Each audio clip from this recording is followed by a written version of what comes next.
over to news and announcements and upcoming events. Thank you very much, Rich.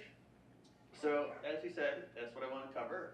Office 365 news, some recent highlights, and then some upcoming events that you all should know about. So we'll start with a selection of Office 365 news. One of the recent items is about planner integration with Teams. How many of you use Teams and then add Planner as a tab in one of your Teams teams? Excellent. So today, if someone assigns someone a task in Planner, they won't get a notification in Teams about it. They'll get an email, but they won't get a notification in Teams.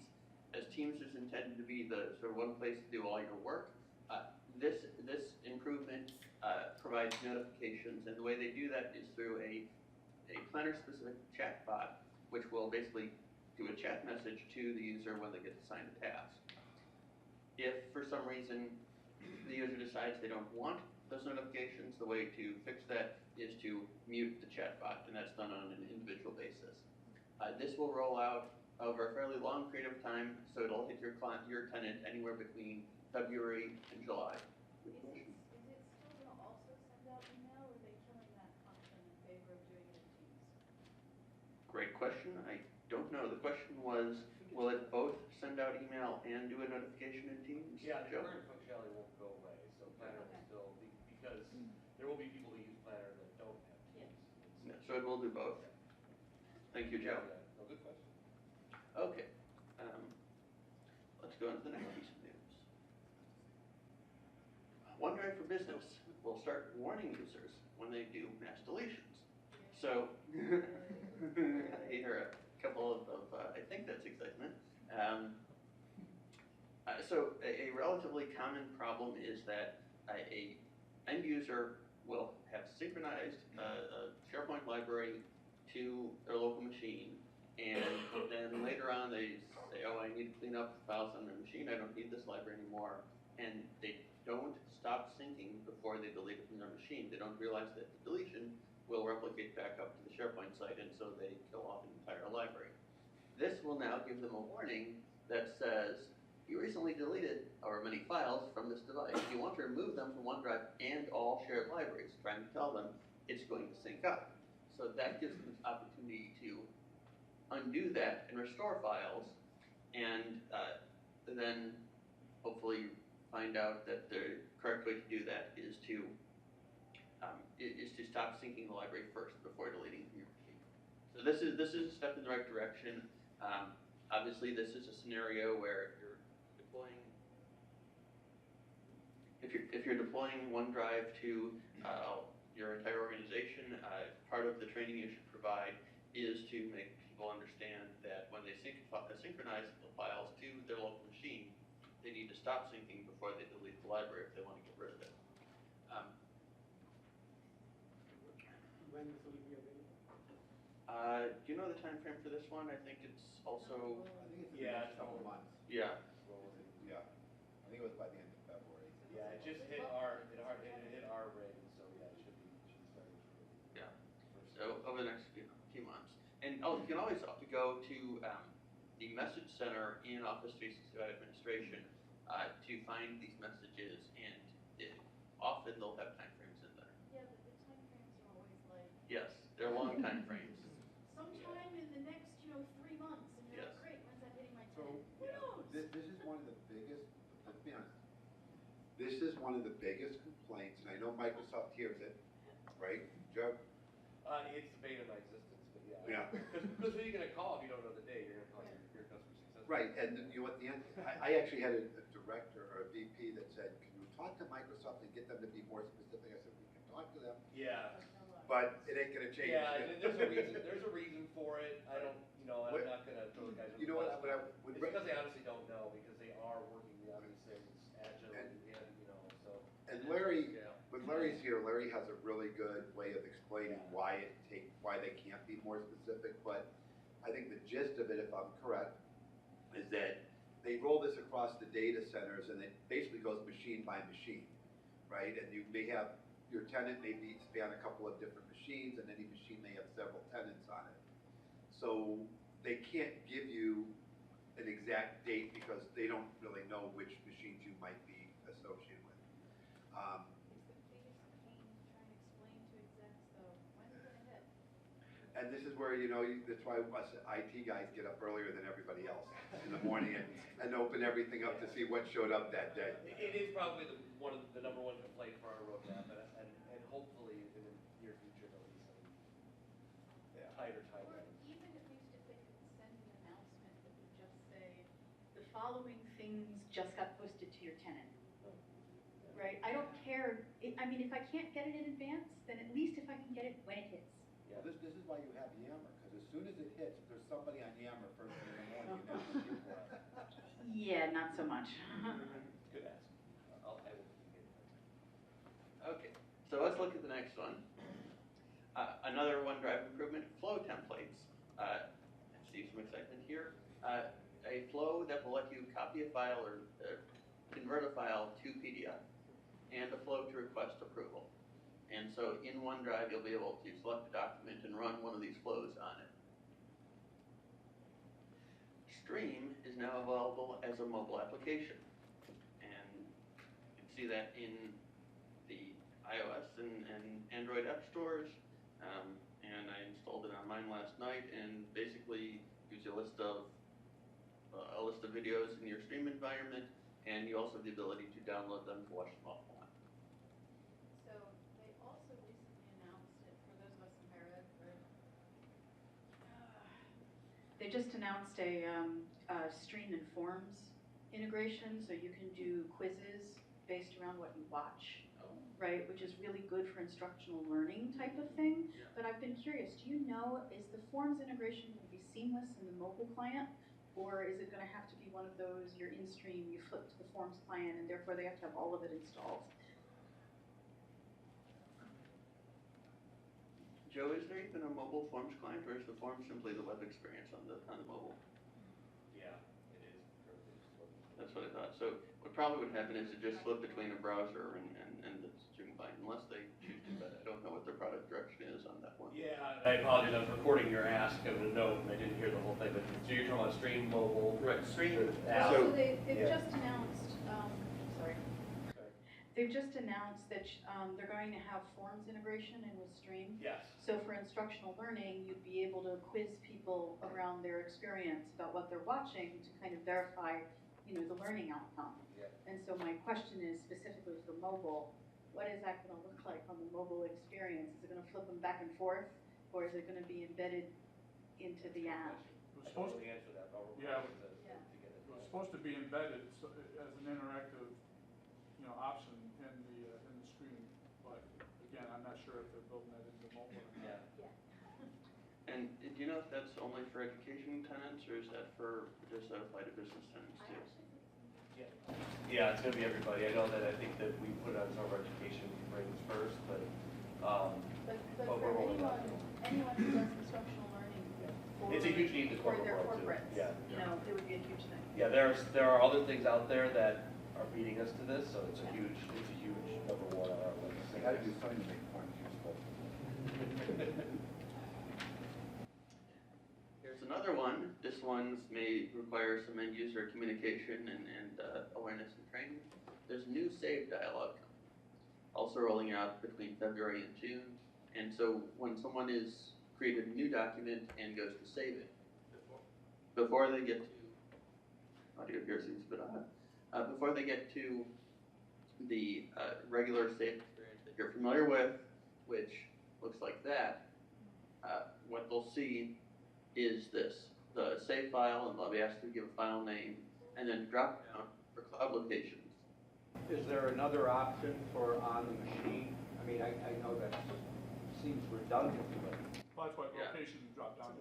Right, so location will offer you cloud locations such as OneDrive and SharePoint sites, and then if you want to store it someplace on your local machine or any of the other options, where it says here, more save options, that will take you back to your previous save experience, where you can select all your, from your different tenants, this PC, browse, etc.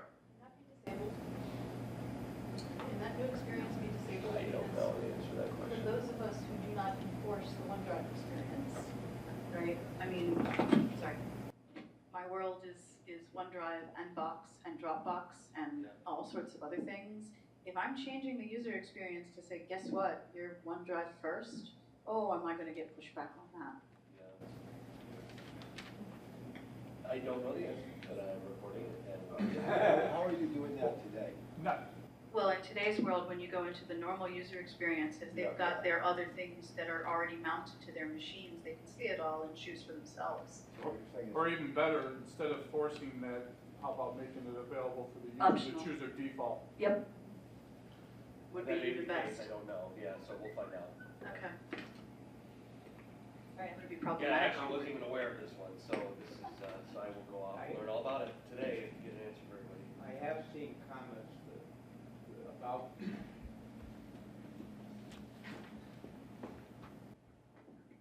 I have seen comments about this, and it is definitely intended to, you know, encourage you to get stuff off of your local drive. Cloud first, yeah, everything's cloud. And everything cloud first, and especially our cloud.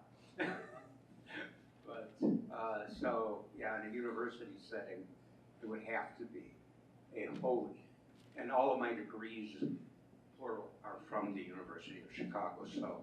And tell me where to put my file. So this is gonna be an interesting one from a user adoption perspective. I wonder if that drop down though would give you some other options, what other options? My understanding is it'll give you your OneDrive and it'll give you the SharePoint sites that you use. Yeah, it won't take much for me to learn about it, I'll put the details in the group. I'll give you the details. Might be something like our native website. Yep. So, yeah, Joe, please, whatever you find, put in the discussion on our meetup site, and then all of us can see it there. Another visual change that users will see is that there's new icons coming. Microsoft Visual Designer redesigned the icons. This is still a little bit in development, so they haven't released this yet, but it's recently got a message that's coming soon to my tenant at least. And so you will see this new set of icons for most of the familiar apps. Starting in the top left, we've got Outlook, we've got OneDrive, that's the one without a letter on it. We've got Word, we've got Excel, PowerPoint, bottom row, starting with OneNote, SharePoint. So that is not Sway, but SharePoint is the share, and then think of the points as 3 dots, or the 3 dots as points, SharePoint. Then Teams, Yammer, and Skype for business. You wanna vote who likes them or not? There have been heated discussions in some forums. All you it makes more work for me, cause I gotta change out my PowerPoint, so. Well, and they haven't released all of them yet. No. There's Well, I thought they many were only more things releasing these in coming. the tiles, and then when the next revision of the Office 365 Pro Plus comes out, so it won't change it until you upgrade your Pro Plus, Yeah, I know, but where's but the bookings? online stuff and the waffle. But Right. where's bookings? Where's all the other tools that Planner. are within this? Yeah. Right, so you're gonna end up with this weird mix of new look, Styles. old look. Yeah. Yeah, I mean, and the thing is, interestingly enough, people will notice this and ask. Oh, sure. Yeah. Is there any relevance to color?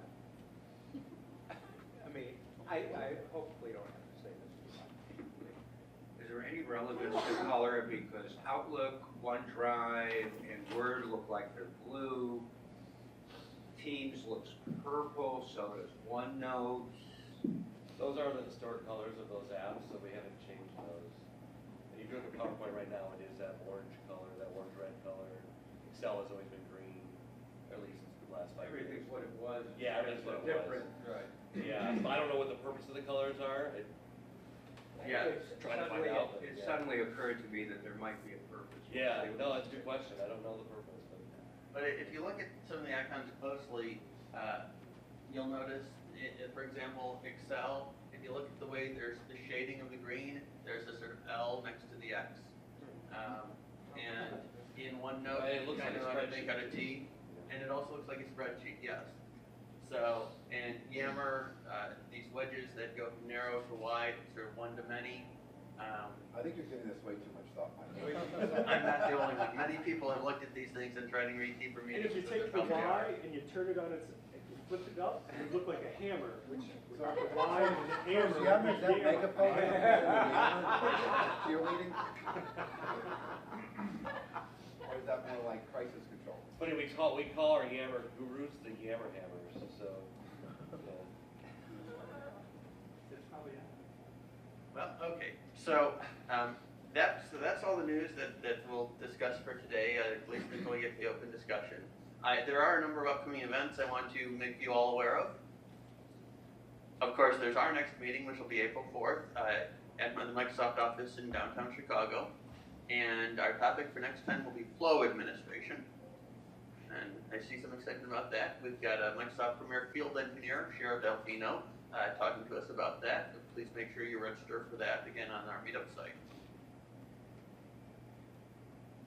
For those of you who are more technically minded, the Chicagoland SharePoint User Group meets online once a month at about mid-month, and you can find more information about that at the short URL up there, CL/Spugly is bit.ly link, and that's an online-only thing. It's all virtual meeting run by Mark Vogt, and I also show up there to do Office 365 news there as well. But it tends to be a more technical SharePoint development focus group. Power Apps and Flow now have a Chicago user group. Craig Jenke has started one of those. In fact, they meet tonight downtown. Also, there is a Power Platform World Tour coming to Chicago April 9th and 10th. And Power Platform refers to Power Apps and Flow together, as well as Power BI.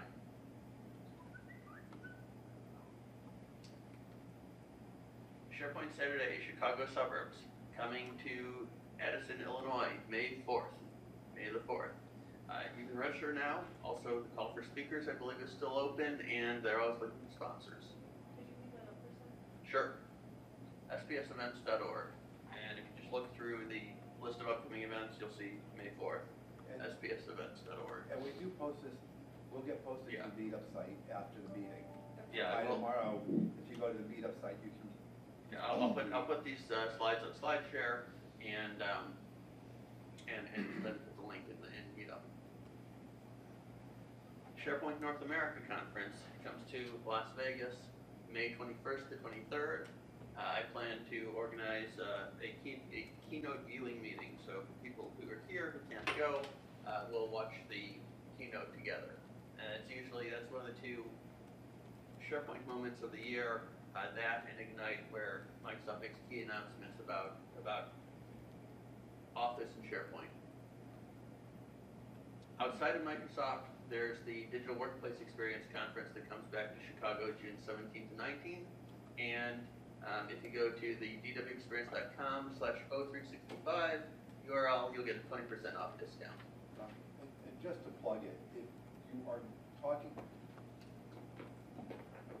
if you're talking about digital transformation and digital workspace, which seems to be one of the good new keywords, this is a great conference to go to. And while it's not focused specifically on Microsoft, there is a lot of Microsoft content there, but there's also a lot of workshops and presentations that will help you regardless of what product you're using for your digital transformation.